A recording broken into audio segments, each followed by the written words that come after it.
Hi again then guys, and welcome to the 110th episode of B-Road Ballers, the series which just keeps giving on Gran Turismo, and once again we're returning to the world of Gran Turismo 2 in a retro throwback, if you will, to another one of the cars, yet another, in the case of Gran Turismo 2, that isn't featured anymore.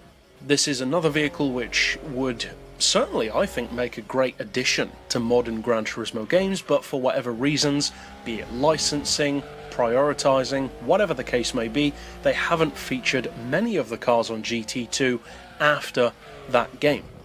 Not just now on GT Sport or GT6, but even on 3, 4 and 5.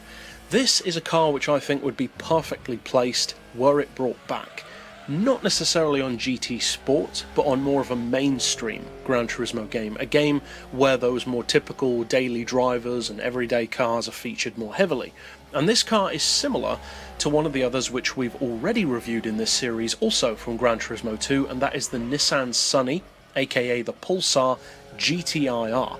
That is a very powerful hot hatch, one of the most powerful in Gran Turismo 2 in fact, over 400 horsepower, and it's a brilliant car. It's small, it's relatively light, it's all-wheel drive, it's very powerful, it's kind of rally bred to some degree, and in real life it's still hugely popular. Likewise with this one, this is also an all-wheel drive, rally bred Japanese hot hatch, the Mazda 323 GTR. This car can be purchased in the game from the used dealership every so often.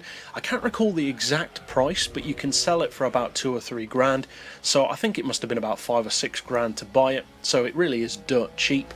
And what you get for that is a really strong spec. It doesn't have the sheer power of the Pulsar, but it's certainly not lacking. The 1.8 litre turbo engine combined with all-wheel drive means you've basically got yourself an equivalent of stuff like the Lancia Delta straight off the bat.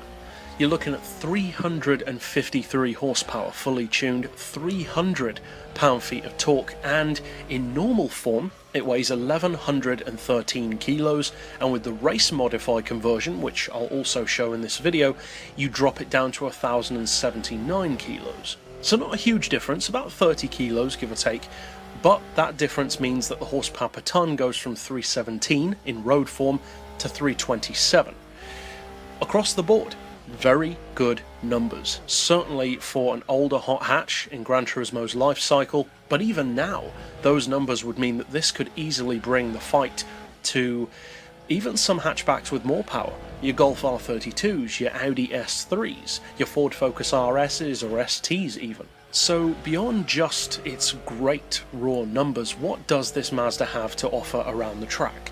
Because having great numbers, of course, doesn't always equal great performance, but when it comes to hot hatches, having high power and all-wheel drive is usually a pretty good, safe bet of it being a good car.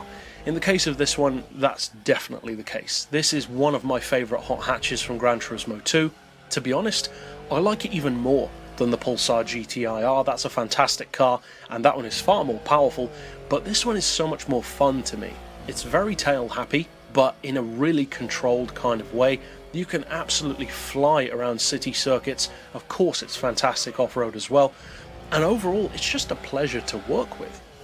Although you're running more power than your average Skyline, it doesn't feel uncontrolled. It feels very composed, and the fact that it's already a powerful hot hatch to begin with means that upgrading it can cope with that far better than, say, a non-performance hatch, or definitely not a performance hatch of this car's level to begin with, would be able to. Now the handling changes significantly when you convert it to the race form. I didn't really expect it to be honest. A lot of the race forms make them look different, of course, and usually they do drop a little bit of weight as well, but generally they don't make a massive difference around the track. You can tell that they have more downforce and maybe a little bit more grip, but generally the lap times don't really vary that much, at least not in the ones that we've featured so far.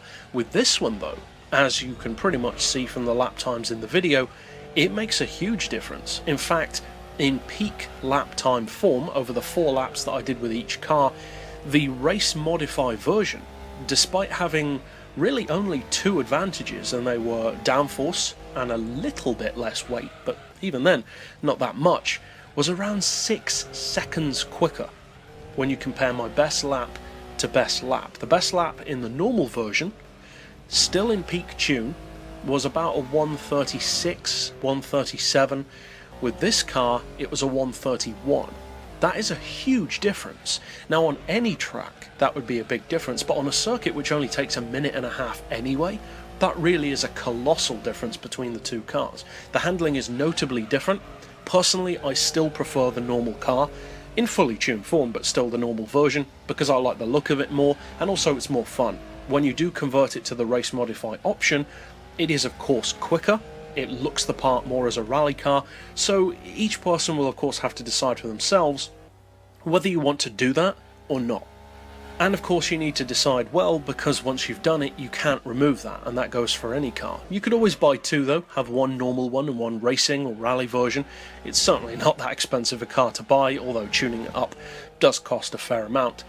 Overall then, this is a car which I feel is fairly easy to overlook on Gran Turismo 2, probably even more so than the Pulsar, or the Sunny as it's called on the game, because the Pulsar still has such a huge following in a similar way to stuff like the EK Civic or the Toyota Starlet. There are still these cult fans that go out of their mind for that car, and I can understand why. The Pulsar is a very cool car. This one I probably like even more, to be honest, but it doesn't seem to have that same level of crowd talking about it. It certainly has its fans, very fervent ones, but it doesn't seem as popular as the Pulsar.